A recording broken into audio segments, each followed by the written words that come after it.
This is the Right Now podcast with Sarah Werner. Episode 9, Say Yes to Writing.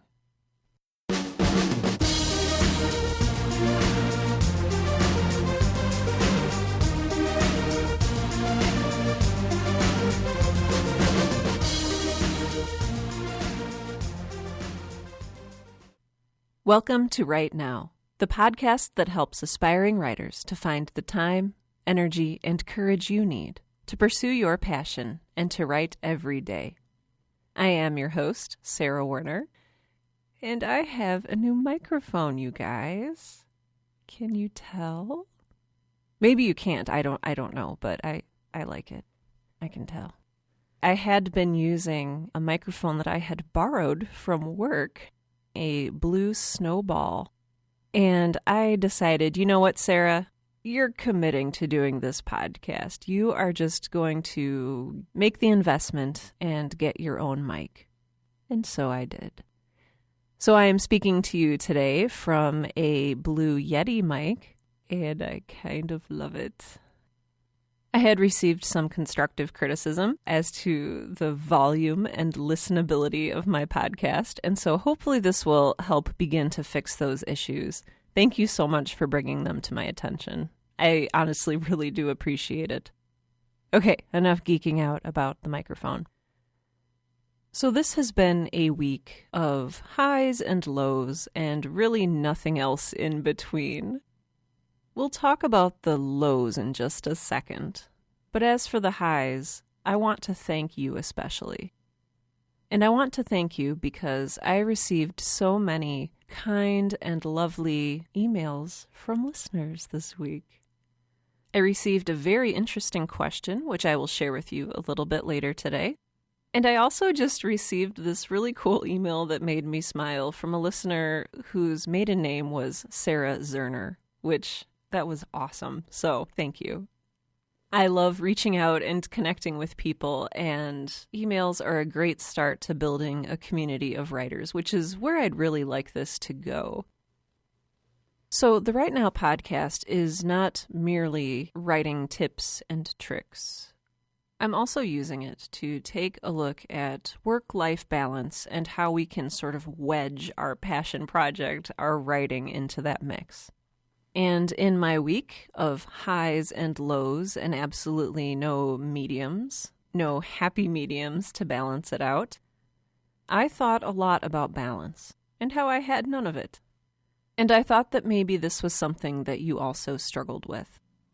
Even if you are a full-time writer, there are still demands on your time, from people asking you to write and review resumes and cover letters, to a volunteer association that knows you're a good writer, asking you to please write/proofread/whatever, a newsletter or an article or a brochure or a web page. If you're a teacher, you might have students asking you to write letters of recommendation, or to direct the play after school, or to judge a competition. The list, as they say, goes on.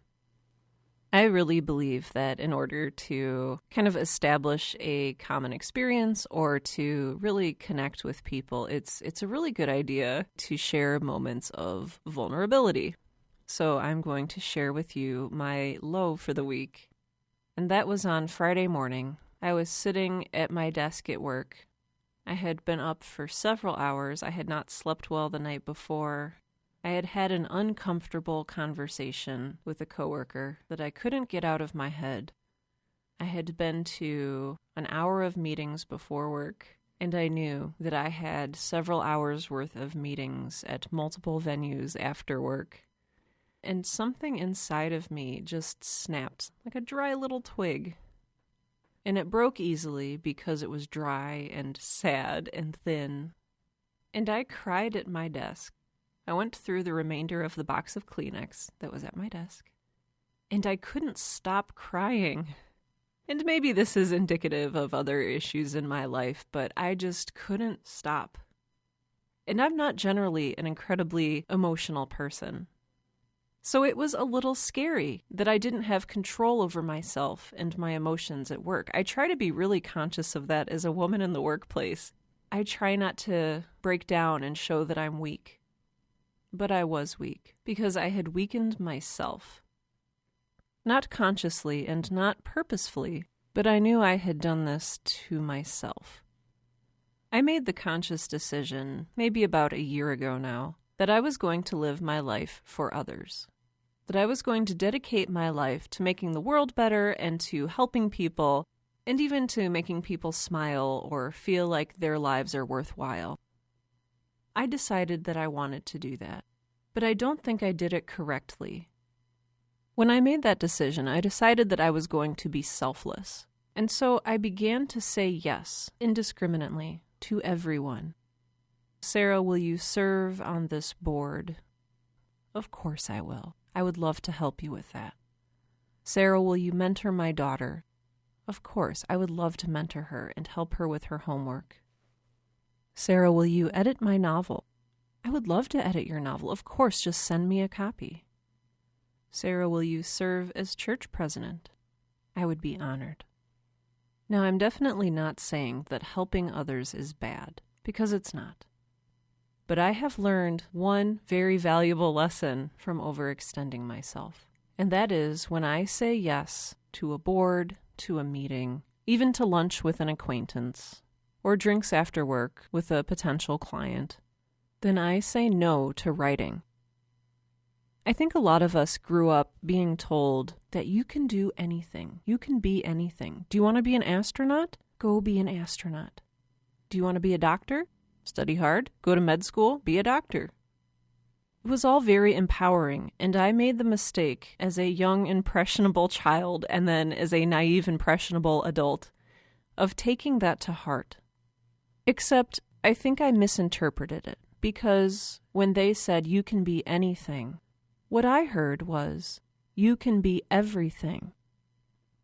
And as much as I live for hope and a better future and all of that good, lovely, faraway stuff, I realize that I do have limitations.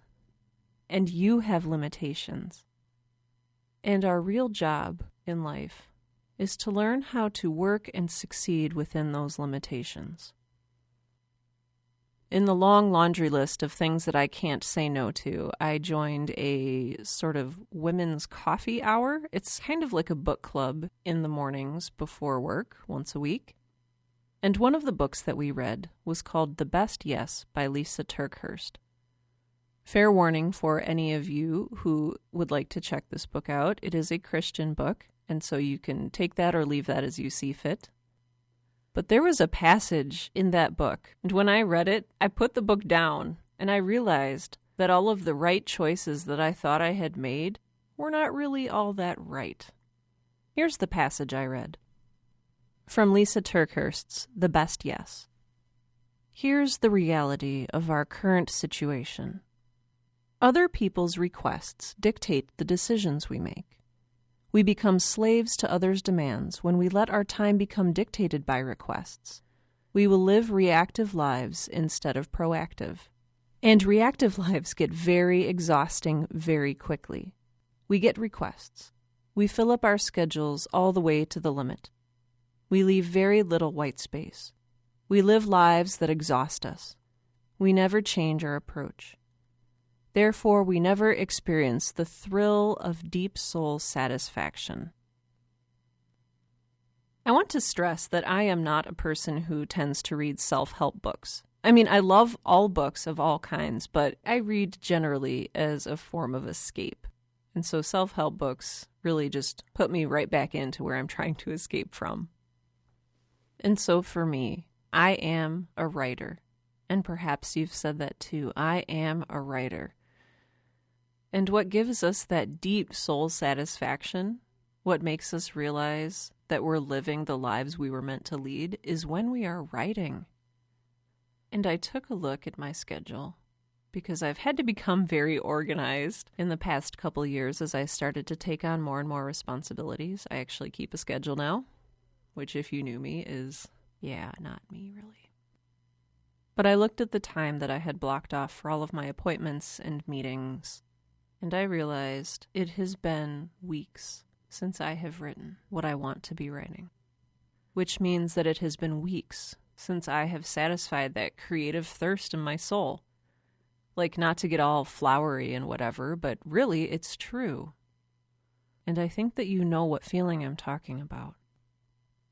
And so I find myself torn between living a life for others, which I feel is good and noble and something that I should do, and living my life for myself. Because when I sit down to write, I feel selfish. I feel like I could be using that time to volunteer somewhere, better myself, take a class. But really, when I'm doing that, when I'm saying yes to meetings and lunches with strangers, when I prioritize everything, literally everything, over the thing that I was put on this earth to do, now that just sounds like I'm hiding. That just sounds like I'm escaping. That just sounds like I am wasting my talent. I spoke a bit about this in episode 1, What's Keeping You from Writing? And I talked about fear and doubt and some other lovely things. So let's go back briefly to this awkward and uncomfortable breakdown I had at my desk. What triggered it? Was it exhaustion? Was it stress? Well, maybe yes. Actually, probably that contributed to it. But I knew that I had been giving myself and giving myself and giving myself to all of these different commitments and responsibilities. And the more and more that I was living for other people, the less and less that I felt fulfilled. Part of it is because I'm an introvert, and I simply wasn't giving myself enough/any time to recharge between commitments. Part of it, however, was that deep down inside, I'm a people pleaser. And I realized that part of the reason that I was saying yes to all of these things was so that I could make people happy. But you can never make everyone happy. Just as I said in episode 7, you can never do enough. And it's that word, enough. You can't be everything. You can be anything you want to be, but you cannot be everything. And I realized that when I started getting disappointed reactions from people. I was overcommitted, and so I would rush from meeting to meeting, and I would be 10 minutes late to each one. And I'd get looks from people like they were disappointed in me. And I kind of wanted to say, hey, I am trying my best here. I am doing everything that I possibly can. But I was slowly learning that sometimes you need to say no to some things to commit yourself fully to other things. The reason that I started crying at work was because finally someone had given voice to the doubts I had felt in myself for months now. They said, not in these exact words, but essentially, you're not doing enough. To which I almost kind of laughed, and I was like, you know what? I'm doing too much. This is ridiculous. You don't even know what I'm doing outside of this role. You have no idea how many things I belong to and how many sacrifices I make. Oh, I got so self-righteous.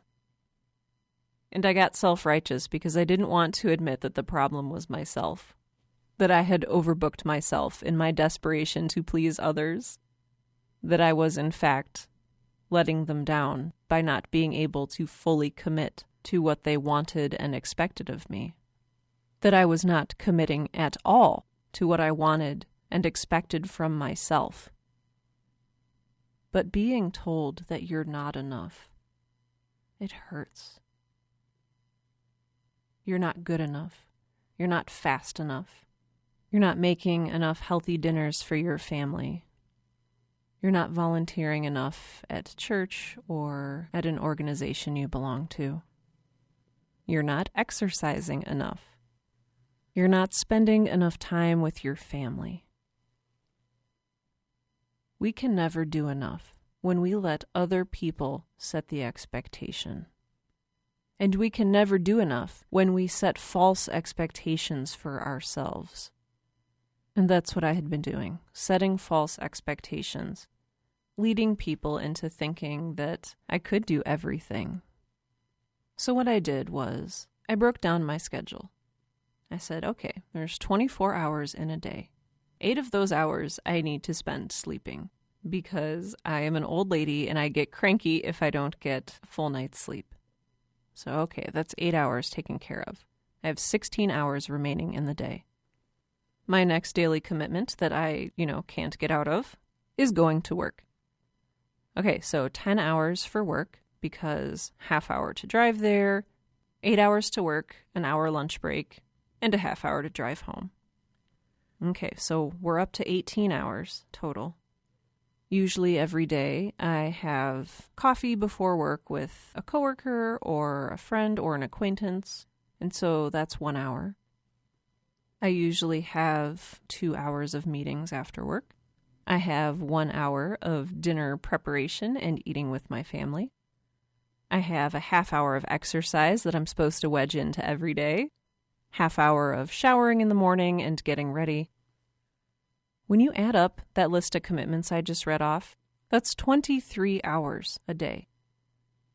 And so when I look at my time, I have 1 hour per day in which to read or write or watch an episode of Orphan Black or work outside in my garden or hang out with my husband or play video games.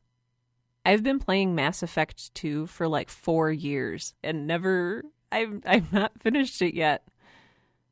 So I have 1 hour a day to myself in which I can write.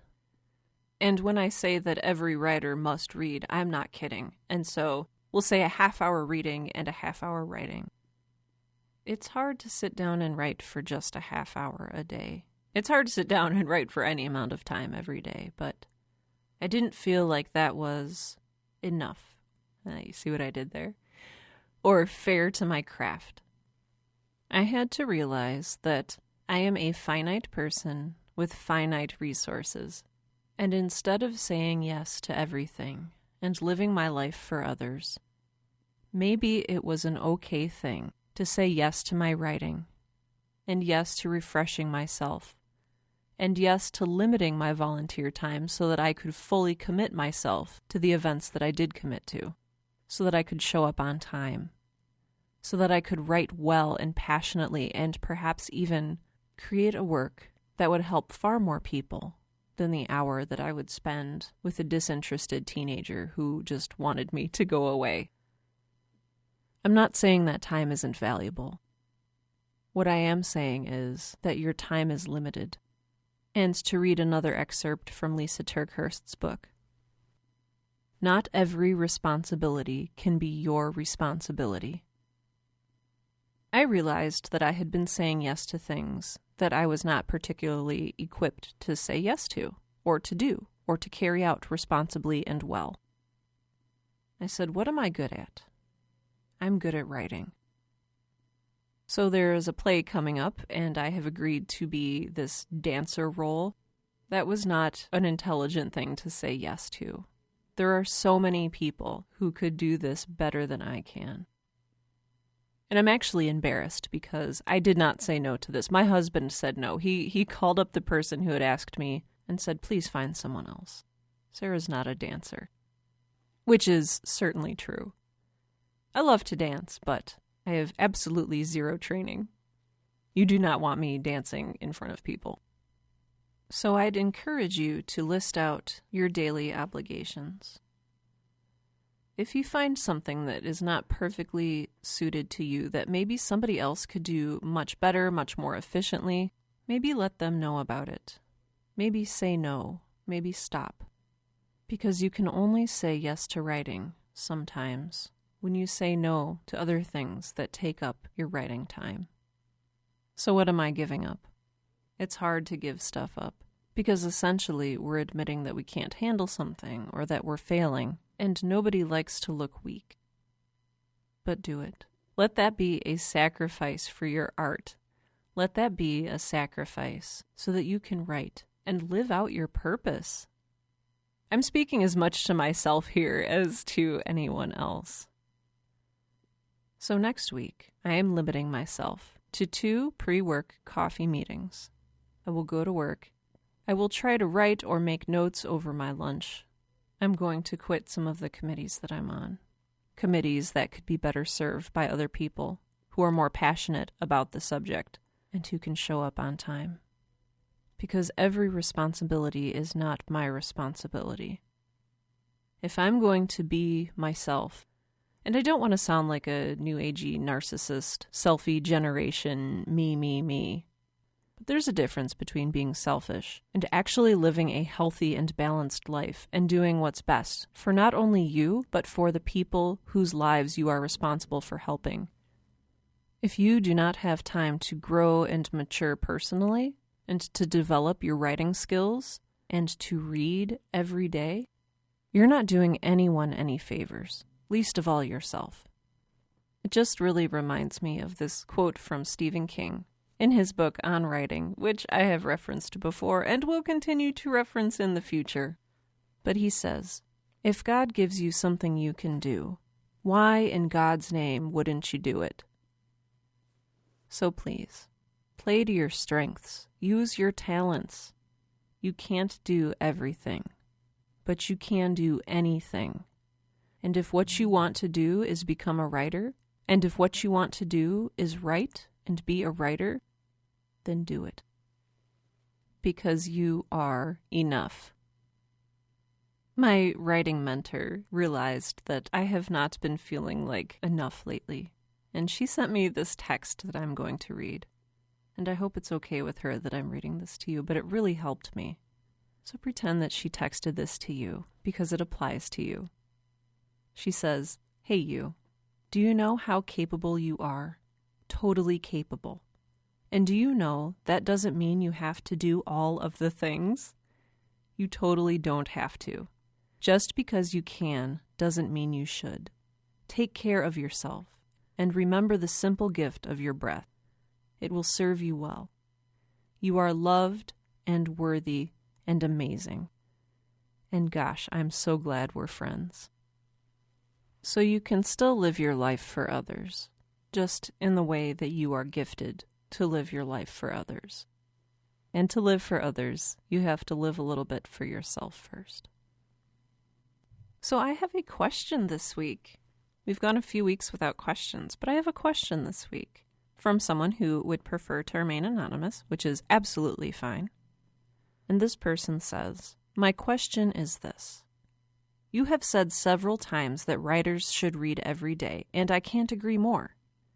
I've urged my boyfriend to do this, but he says that he wants to spend his spare time writing and not reading.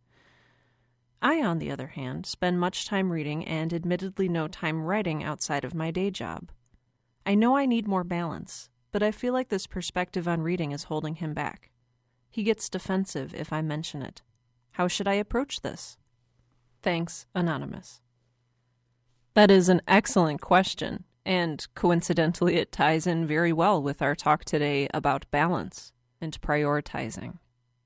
So I'd like to answer this in 2 parts. The first part is that I've been in relationships before where you always want to say, "Hey, if you do this, everything will be better." And while it may be true, the other person is often not super receptive, and that can be frustrating for both of you. He might just be one of those people that needs to figure things out for himself or come to the conclusion himself. Because unfortunately, we often take the advice of those very, very close and dear to us for granted. And so the question is if he thinks that reading is important for his writing. If he thinks it's important but simply doesn't have time for it and he only has, like me, 1 spare hour a day in which to write, maybe it's time to start looking at the other things in his life that maybe he could say no to make more time for reading and writing. On the other hand, if he is a writer who doesn't believe that reading is important, luckily, there are people much smarter than I who will say much more eloquently than I that reading is essential for any writer. And not just because it can help improve your vocabulary and your sense of flow and your style, but depending on what he's writing, if he's writing science fiction or fantasy, he may be writing something that has already been written. I do that all the time. I invent something and I'm like, oh my gosh, I should patent this. And then somebody's like, Sarah, somebody has already made that and patented it and it's for sale right here. So it's really good to keep abreast of what other writers are writing. And also he might just need to come to that conclusion himself through, I don't necessarily want to say tough love or a hard lesson, but as much as this might hurt to hear, and as much as you want to do it, it's not your responsibility to make him a better writer. One day, if he decides that he wants to become a better writer, and he starts looking for ways in which to improve his writing, reading is one of the most obvious and accessible ways to do that. But it might simply be that he needs to come to that conclusion himself. Now, the second part of that question, regarding you writing for a living, and when you come home, you do a lot of reading because you don't really have time to read and write, or perhaps you're just creatively zapped or burnt out. I advise you to listen to episode 8 of this podcast, How to Write When You Don't Feel Like Writing. Or if it is more a question of balance, then see what else in your life is taking up your time. You probably can't quit your day job because very few of us can do that. But if there's something else that you're not truly passionate about, that you can say no to, that will allow you to say yes to writing, then do that. And let me know if that helps. Otherwise, there's ways you can juggle your schedules so that you only read every other day and you write every other day. And if that's what you need to do for a season or two, then that's fine. But I love that you're asking this question because it means that you're not giving up. And you've realized that writing and reading are both important to you. And that is awesome. So don't let go of that. I wish you the absolute best of luck. And if you have more questions, please feel free to email me. You can reach me at hello@sarahwerner.com, SARAHWERNER.com, or you can fill out the little contact form on my website. Speaking of my website, I have removed the contribute page. You can still donate to me on Patreon if you like, but I kind of want to think bigger, and I want to think about what I can provide for you that would actually be valuable to you. Instead of saying, hey, help me cover podcasting costs, thanks. So more to come on that. If you would like to receive random, periodic, intermittent, whatever emails from me, you can sign up on my website to be in my email mailing list, and I will send you interesting things. And no spam, I promise. It's just a great way for us to stay in touch between podcasts. Also, I am on Facebook /Twitter /Pinterest /Tumblr all of your favorite social media outlets. You can find links to those on my website, so have fun, I guess. Again, this week's book of the week was The Best Yes by Lisa TerKeurst, which you will find linked in the show notes for this episode. And until next time, this has been the Right Now Podcast, the podcast that helps aspiring writers to find the time, energy, and courage you need to pursue your passion and to write every day. I'm Sarah Werner, and I want you to remember that you are enough. Thanks for listening.